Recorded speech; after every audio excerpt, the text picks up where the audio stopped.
L'agriculture japonaise, qui a débuté avec la riziculture il y a environ 3000 ans, a longtemps été manuelle et caractérisée par des exploitations à petite échelle.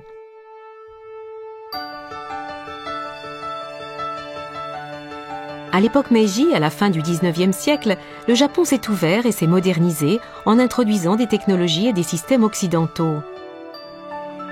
Dans le domaine de l'agriculture, le gouvernement s'est d'abord efforcé d'importer et d'imiter les méthodes agricoles occidentales, principalement utilisées dans les champs. Mais à bien des égards, ces méthodes n'étaient pas adaptées à l'agriculture japonaise, en particulier à la riziculture.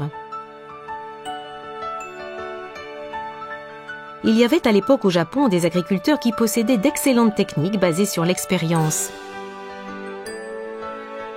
Dans la société féodale de l'époque, leurs techniques étaient limitées au village.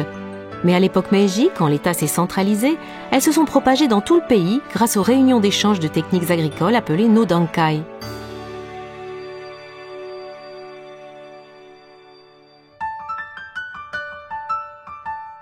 D'autre part, des coopératives ouvrières ont été établies dans les villages qui pratiquaient la culture du thé et la sériciculture. Leur développement a été remarquable. La loi sur les coopératives ouvrières a été promulguée en 1900. 5 ans plus tard, leur nombre dépassait 2000.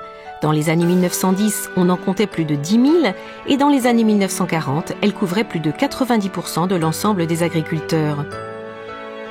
En 1947, ces coopératives ouvrières sont réorganisées en tant que coopératives agricoles.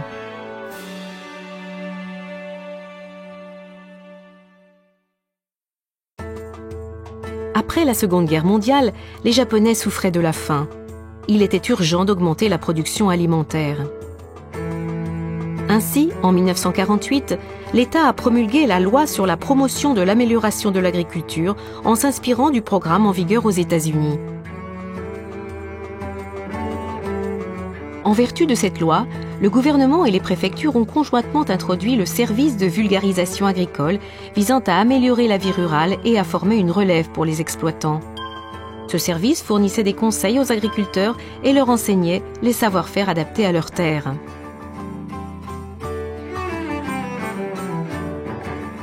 Tout d'abord, le gouvernement national a établi une politique de base pour le service de vulgarisation agricole et a alloué à chaque préfecture les fonds nécessaires à sa mise en œuvre.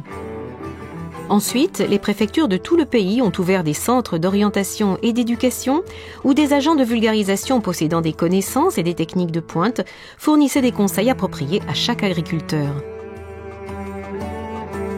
En outre, une caractéristique de ce service de vulgarisation est que chaque préfecture est autorisée à établir ses propres directives spécifiques au territoire concerné sur la base de la politique de gestion de l'État et en consultation avec le gouvernement.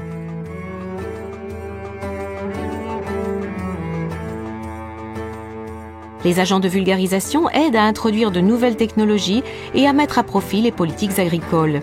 Ils fournissent également des conseils pour une meilleure gestion. Par exemple, une technologie nouvellement développée sur un site d'essai est présentée aux agriculteurs par des agents de vulgarisation, après avoir vérifié auprès de ces spécialistes si elle peut être appliquée aux terres agricoles de la région. En outre, les agents cherchent à améliorer la gestion des exploitants en leur fournissant des conseils techniques ou autres directement et par le biais de cours.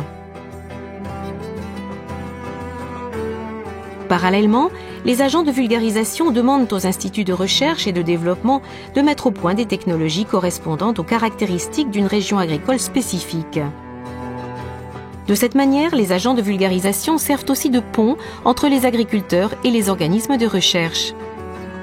Pour faire face à l'évolution constante des technologies agricoles, le pays et les préfectures organisent régulièrement des formations pour les agents de vulgarisation. Ce service de vulgarisation agricole vise à former les agriculteurs afin qu'ils deviennent des exploitants indépendants.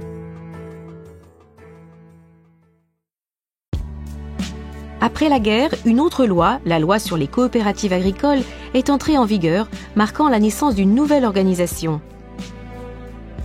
Avec la réforme agraire, les fermiers possédaient leurs propres terres, mais elles étaient de superficie très modeste. Ils étaient pauvres et ne pouvaient pas acquérir l'outillage nécessaire. Des coopératives agricoles, organisations bénévoles, ont donc été créées dans tout le pays pour permettre aux exploitants de la région d'acheter du matériel agricole et de vendre leurs produits.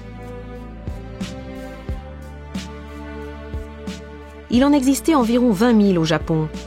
Chacune des coopératives fonctionnait comme un petit syndicat, mais elles ont finalement fusionné pour former une grande organisation à 3 niveaux, municipal, préfectoral et national.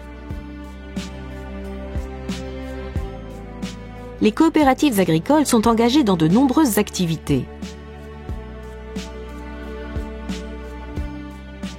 En premier lieu, la formation des agriculteurs. Un tuteur de gestion agricole, employé de la coopérative, enseigne aux exploitants membres à améliorer leur gestion et leurs techniques agricoles. Les coopératives participent également à la vente de la production et à l'achat conjoint d'intrants comme les engrais.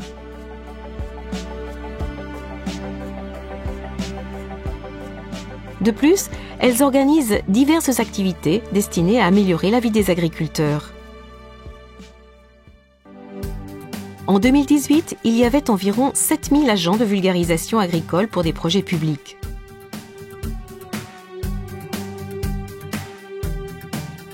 On compte en moyenne 3 ou 4 agents de vulgarisation pour 1000 agriculteurs.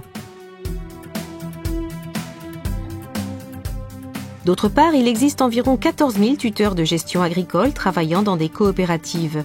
Ils sont 2 fois plus nombreux que les agents de vulgarisation. Sur les sites ruraux, les agriculteurs, les agents de vulgarisation publique et les tuteurs de gestion agricole des coopératives établissent des réseaux et échangent les informations nécessaires tout en s'efforçant d'améliorer la gestion et les technologies agricoles. Cependant, ces dernières années, le nombre d'agriculteurs diminue et ils vieillissent. Jusqu'à présent, l'agriculture était gérée par des exploitants individuels, mais les sociétés agricoles sont également devenues des acteurs importants du secteur.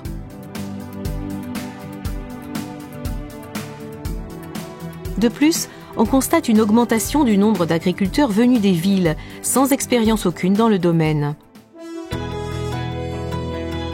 À mesure que la relève des agriculteurs se diversifie, l'innovation dans les nouvelles technologies et la recherche de moyens pour les promouvoir afin d'améliorer la compétitivité constituent un défi majeur pour l'agriculture japonaise.